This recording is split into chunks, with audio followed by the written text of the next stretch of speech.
Hello everyone, welcome back to my channel study with Sapna. और आज हम यूजीसी नेट के सिलेबस में जो पेपर 1 है उसकी सेकंड यूनिट स्टार्ट करने वाले हैं। एज वी ऑल नो कि यूजीसी नेट की प्रिपरेशन करते टाइम हमारे पास दो पेपर्स होते हैं, paper first and paper second. Paper first जो होता है उसमें teaching, research, communication, ICT, MR, LR, ICT, higher education, people environment, ये सारे टॉपिक्स इंक्लूड किए जाते हैं। वही जो पेपर 2 होता है वो हमारे मास्टर्स का सब्जेक्ट होता है। जैसे suppose I am pursuing MCom, तो मेरा जो पेपर 2 होगा वो कॉमर्स होगा। कोई मैनेजमेंट का पर्सन है, एमबीए कर रहा है, तो वो मैनेजमेंट के सब्जेक्ट लेगा, हिंदी वाला हिंदी के सब्जेक्ट्स लेगा। तो पेपर 2 सबका वेरी करता है, but paper 1 is common for all. तो हमें पेपर 1 का आज हम रिसर्च का टॉपिक स्टार्ट करने वाले हैं, जो कि हमारी यूनिट सेकंड है, रिसर्च एप्टीट्यूड। सबसे पहले हम इसके सिलेबस की बात करते हैं। हमारे पास रिसर्च का जो सिलेबस दिया हुआ है ये बहुत ही कंसाइज वे में हमें छोटा करके दिया हुआ है, but in reality it's very wide. और ये ना ही आपके सिर्फ और सिर्फ यूजीसी नेट की एग्जामिनेशन में काम आएगा, बल्कि ये आपके पीएचडी परसुइंग में भी काम आएगा, और साथ ही साथ आपकी रियल लाइफ में भी बहुत ज़्यादा ये रिलेट करेगा और बहुत ज़्यादा आपको हेल्पफुल रहेगा।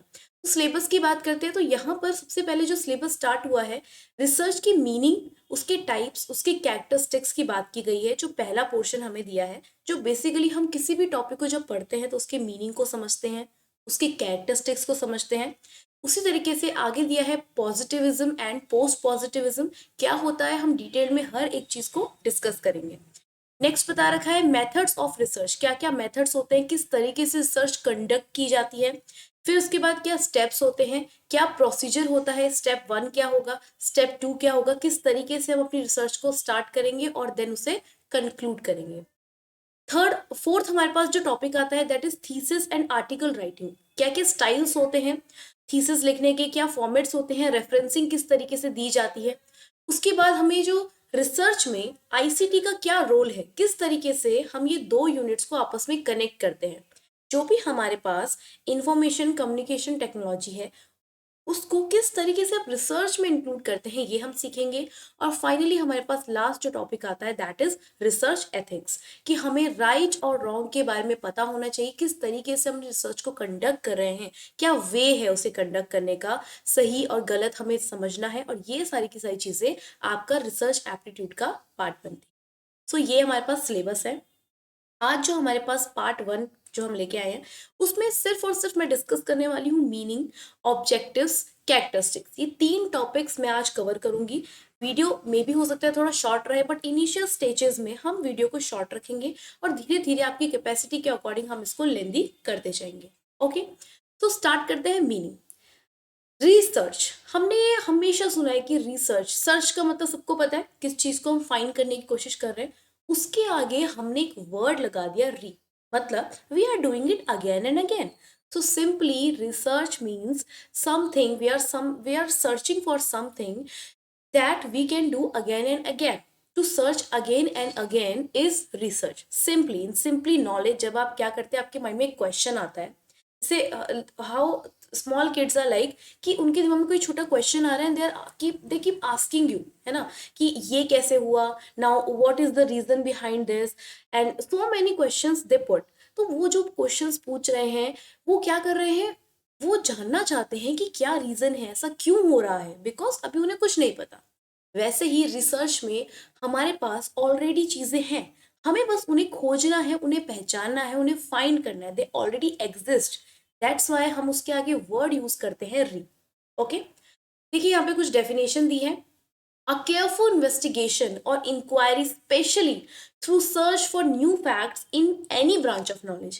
किसी भी ब्रांच ऑफ नॉलेज में जब आप केयरफुली इन्वेस्टिगेशन करते हैं, इंक्वायरी करते हैं, यू पुट क्वेश्चंस कि why this is happening, what is this happening, ये सारे क्वेश्चंस जब आप पुट करते हैं, डिटेल में इन्वेस्टिगेशन करते हैं, उसी को हम रिसर्च कहते हैं। नेक्स्ट डेफिनेशन बोली systematized effort to gain new knowledge, already exist करता है कोई नॉलेज, उससे आप क्या नया निकाल रहे हैं, इसे सिस्टमाइज तरीके से जब आप करते हैं उसे हम कहते हैं रिसर्च। सिंपली किसी भी नॉलेज के बारे में, किसी भी इंफॉर्मेशन को लेकर जब आप डिटेल्ड इन्वेस्टिगेशन करते हैं, सिस्टमैटिक तरीके से इन्वेस्टिगेशन करते हैं, उसे हम कहते हैं रिसर्च। आगे बात करते हैं इसके ऑब्जेक्टिव्स। सो ऑब्जेक्टिव्स क्या है, why are we doing research. तो रिसर्च के ऑब्जेक्टिव्स यानी कि पर्पस है हमारे पास, जिसको हमने 4 कैटेगरी में क्लासीफाई किया है। The first one is exploratory और फॉर्मुलेटिव। ठीक है, एक्सप्लोरेटरी और फॉर्मुलेटिव, ये जो पहला कैटेगरी है इसमें हम क्या कर रहे हैं, we know few things about a topic, हमें किसी टॉपिक के बारे में सिर्फ कुछ चीज़ें पता है और हम चाहते हैं कि हम उसके बारे में और फेमिलियर हों। So, to gain familiar with a phenomena to achieve new insights into it, ठीक है, उसे हम कहते हैं एक्सप्लोरेटरी और फॉर्मुलेटिव रिसर्च स्टडीज। कि पहला पर्पस क्या है कि यार मुझे सिर्फ थोड़ा सा इंफॉर्मेशन पता है, अब मुझे डिटेल में इसको स्टडी करना है, तो उसे हम कहते हैं एक्सप्लोरेटरी रिसर्च, जहाँ पे हम थोड़ा फेमिलियर होने की कोशिश करते हैं। सेकेंड हमारे पास आता है descriptive research. Simply descriptive means we are describing something. अगर आपके पास कोई डिवाइस है, आप कोई डिवाइस खरीद के लेके आए हो, आप क्या देखते हो, उसकी स्पेसिफिकेशंस देखते हो, है ना, उसे डिस्क्राइब किया जाता है कि इसमें इतना मेमोरी है और ये हमारे लिए इस तरीके से बेनिफिशियल होगा और इसका कैमरा इतना अच्छा है। If you are talking, if हम बात कर रहे हैं मोबाइल के बारे में, तो उसका कैमरा अच्छा है और क्या क्या फीचर्स इसमें है, यही सब देख के तो हम किसी प्रोडक्ट को खरीदते हैं। तो जब हम किसी भी चीज़ के बारे में सिर्फ डिस्क्राइब कर रहे हैं, that is known as descriptive research. That is one of the purposes. Third point जो आता है that is diagnostic research. Diagnostic research is connected with the occurrence of happening events. जो इवेंट्स हो रहे हैं वो कितने टाइम में हो रहे हैं, उसे हम कहते हैं डायग्नोस्टिक रिसर्च। सपोज हम एक डॉक्टर के पास गए, सो डॉक्टर हमें क्या पूछता है, अच्छा यू आर फीलिंग सिकनेस, सो कितने दिन हो गए आपको ये सब फील करते हुए, like how many days you are feeling this way. तो डॉक्टर हमें क्या करता है, फिर हमें उस अकरेंस के बेस पे हमें क्या करता है, डायग्नोस करता है। सो इस तरीके से यू कैन रिमेंबर कि diagnostic research is based on the occurrence. Fourth point and the last objective of research is hypothesis testing. We all may know that research process में a word comes hypothesis, जहाँ पर हम बात करते हैं एक presumptive assumption है, एक tentative statement है, ये सब क्या है डिटेल में हम डिस्कस करेंगे। फिलहाल आप सिंपल समझ लीजिए कि hypothesis सिंपली एक स्टेटमेंट है जो आप मान के चलते हैं कि आपके माइंड में ऐसा कुछ है, उसी को आप प्रूव करने की कोशिश करते हैं कि क्या ऐसा है और क्या ऐसा नहीं है, उसी को हम कहते हैं हाइपोथेसिस टेस्टिंग। डिटेल में we will discuss further, so don't worry, इस टॉपिक को आप यहाँ पे छोड़ सकते हैं। So we have 4 objectives, 4 purposes of pursuing research. First is exploratory, जिसे हम फॉर्मुलेटिव भी कहते हैं। Second is descriptive, the third one is diagnostic, or fourth hypothesis testing, which we will discuss later.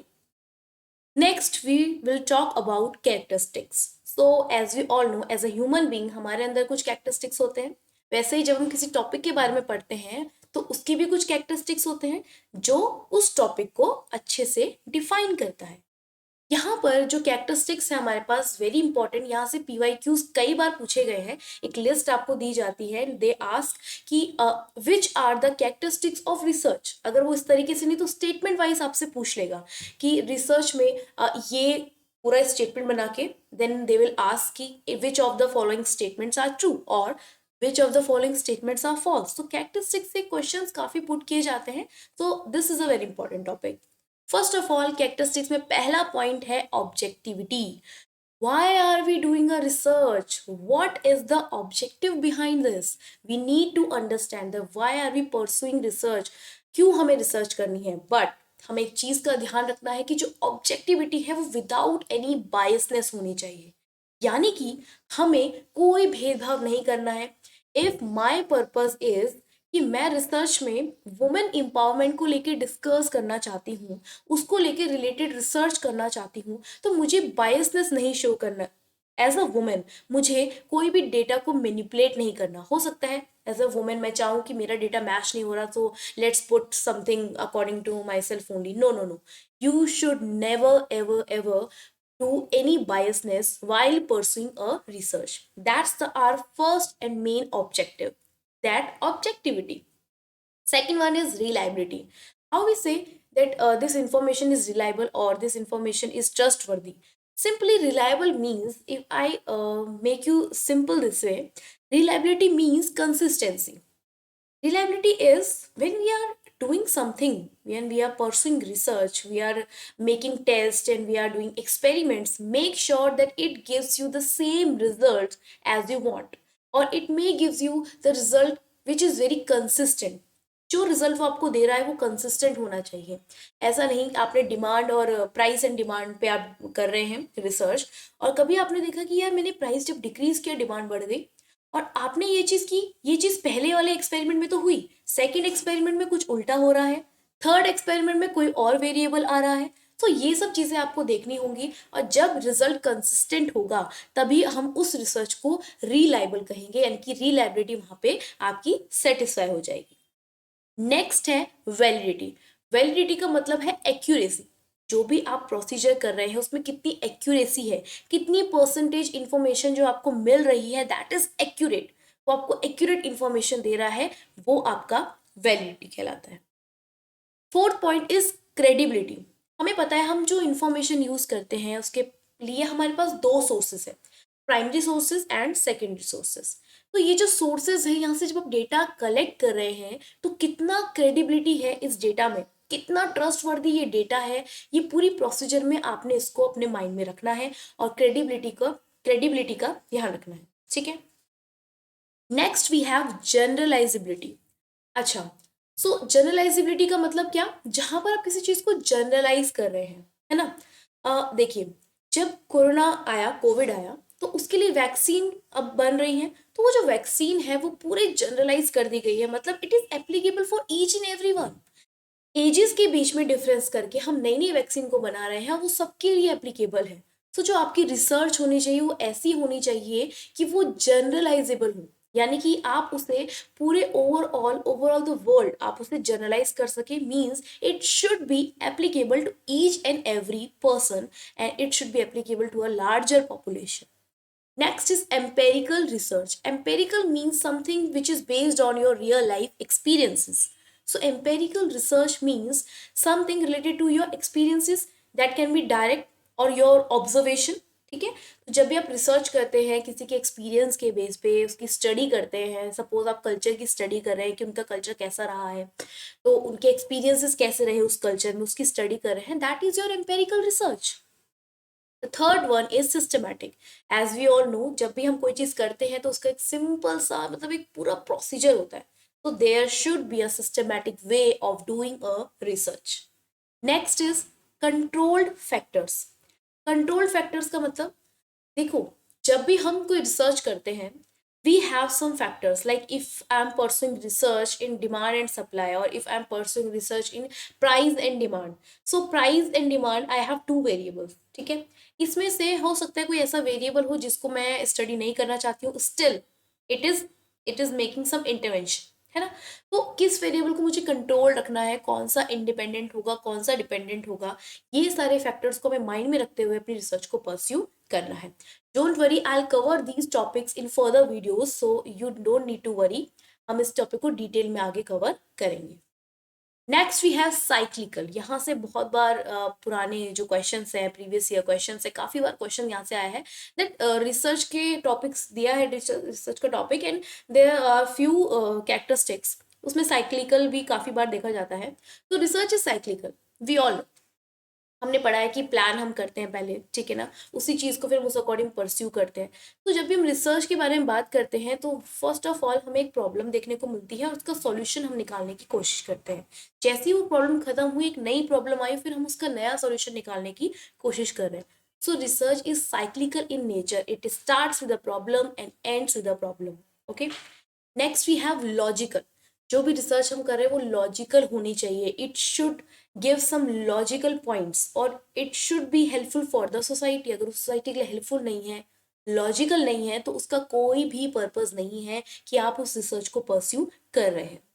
The last one is replicable. Replicable means whichever data you are finding, whichever study you are making, it should give verified results and it should build a basis for further decisions. ठीक है। एक replicable होनी चाहिए कि उस data को use करके further की रिसर्च को कैरी ऑन किया जा सके और फर्दर इंफॉर्मेशन को आप परस्यू कर सकें। So these were the objectives these were the characteristics. We have 4 objectives only, but we have more characteristics. as we all know, हमारे features बहुत ज़्यादा होते हैं, so research की characteristics है, और जब हम इन सबको मिला देंगे ना, this will make the whole research. ठीक है, research is made up of all these characteristics which you have learned right now. अच्छा, last at the last I would like to include these few topics. These are base biasness, biases and types of validity. These 2 slides are remaining. So first of all, biases means what we do, भेदभाव. So भेदभाव हम कर रहे हैं, तो we have few biases that we should not do while conducting a research. First of all, external influences. हम बाहर media से, किसी दूसरे पर्सन से इंफॉर्मेशन लेकर और उससे इन्फ्लुएंस हो रहे हैं, अपना डेटा चेंज कर दे रहे हैं, कुछ दिक्कत कर रहे हैं, तो that is external influences. Second one is personal bias. हमें कुछ पर्सनली प्रॉब्लम है सामने वाले इंसान से, so we are manipulating data, or we are collecting wrong information. So these biases should not be in your research. It will make your research worse. Third one is observer bias. Observer bias means if I'm conducting a research, observing a person, so on based on my observation, I'm judging that person and making some biasness. Okay, simply that means observer bias. Third is expectancy bias. You expect something but happens something else. ठीक है, तो this is expectancy बायस. आपने सोचा कुछ और but outcomes कुछ और आ रहे हैं, सो आप क्या कर रहे हो कि चलो let's do some changes in this, थोड़ा सा ही तो चेंज कर लेते हैं एंड उसके बाद अपने अकॉर्डिंग हो जाएगा. No no no no, you can't bias, you can't be bias and you can not do any biasness. Next one is the last one, placebo biases. As we all heard, placebo effect सबने सुना होगा. Sugar pills देकर लोगों को ठीक किया गया था. ये एक तरीके का एक्सपेरिमेंट किया गया था, जहाँ पर आपने एक स्ट्रॉन्गली बिलीव बना दिया था लोगों का कि ट्रीटमेंट जो है वो सक्सेसफुल होगा. For example, many people may claim to feel better after taking a placebo such as sugar pill. So placebo effect is मतलब आप किसी के बिलीव सिस्टम पे वर्क कर रहे हैं, आपने उसका बिलीव सिस्टम ही पूरा चेंज कर दिया, स्ट्रांगली उसको बिलीव कर दिया कि भाई ट्रीटमेंट तो बिल्कुल अच्छा 100% श्योर करेक्ट जाएगा ही जाएगा. So that is placebo biasness or placebo effect. We will study in detail in future. And the last topic for today is types of validity. यहाँ से most of the time PYQs में questions पूछे गए हैं. This is the most important topic. और यहाँ पे सिर्फ और सिर्फ आपको keywords का ध्यान रखना है. Suppose if I'm talking about internal validity, internal, which is something internally, okay? Internally means which is creating a relationship between two or more variables. Simply, wherever you find these lines, you need to connect these lines with the internal validity. Internal validity means simply where you are establishing a relationship between two or more variables. You're finding the cause and effect between two or more variables. External validity means which can be applicable to whole of the world. है ना, कि जो भी आप valid और accuracy की बात कर रहे हैं, it should be applicable to whole universe, it should be applicable to whole population. Face validity means that the survey and questionnaire accurately measures that we are supposed to measure. अगर मैं search करना चाह रही थी price and demand के बारे में, that how this price and demand effects a normal middle class person, so मुझे जो रिजल्ट मिल रहे हैं वही मिलने चाहिए. If I am not getting the same result, it means I am doing some mistakes. So this is known as face validity. The fourth point is content validity. Content validity means where you are not focusing on the single point, but you are focusing on all the points which constructing that content. तो पूरे content में जो भी उसके points है, जब आप उसके पूरे के पूरे पॉइंट्स के बारे में स्टडी करते हो, उसकी एक्यूरेसी को चेक करते हो, that is known as content validity. Okay, the next one is criterion validity. So criterion validity में आप क्या करते हैं, आप एक क्राइटेरिया सेट करते हैं. यू पुट सम इंडिकेटर्स जो रिस्पॉन्ड करेंगे और उसके अकॉर्डिंग आप अपने मेजरमेंट्स को नोट करेंगे. क्राइटेरिया सेट किया जाता है और उसके बेस पे आप क्या करते हैं, मेजरमेंट्स को पुट करते हैं, मेजरमेंट्स को रखते हैं. And the last one we have is construct validity. So construct validity means which in which we are creating something, we are doing it some direction. एक डायरेक्शन देकर हम एक चीज को कंस्ट्रक्ट कर रहे हैं, उसकी एक्यूरेसी को मेंटेन कर रहे हैं. ठीक है, so that's all for today. These were few topics I have covered. So this was our first class, our first part of research aptitude, and I'll bring more parts and I'll cover the whole syllabus of research. And in future, I'll also bring some MCQs and PYQs related to topics. Okay, so I hope this video आपके लिए helpful रहा हो। और आपको अगर कोई भी query है, कोई भी डाउट है, you can put it in the comment box. अगर ये वीडियो आपके लिए हेल्पफुल रहा है, प्लीज इस वीडियो को लाइक कीजिए, चैनल को सब्सक्राइब कीजिए and make sure you share it with your friends. As we all know कि exams are very near, so we need to study, we have to crack this exam. So हमें इसके लिए अपने पढ़ाई पे focus करना है। सो मेक श्योर आप खुद भी पढ़ें और अपने दोस्तों को भी इसमें हेल्प करें। सो मिलते हैं नेक्स्ट वीडियो के लिए, तब तक के लिए bye bye and take care.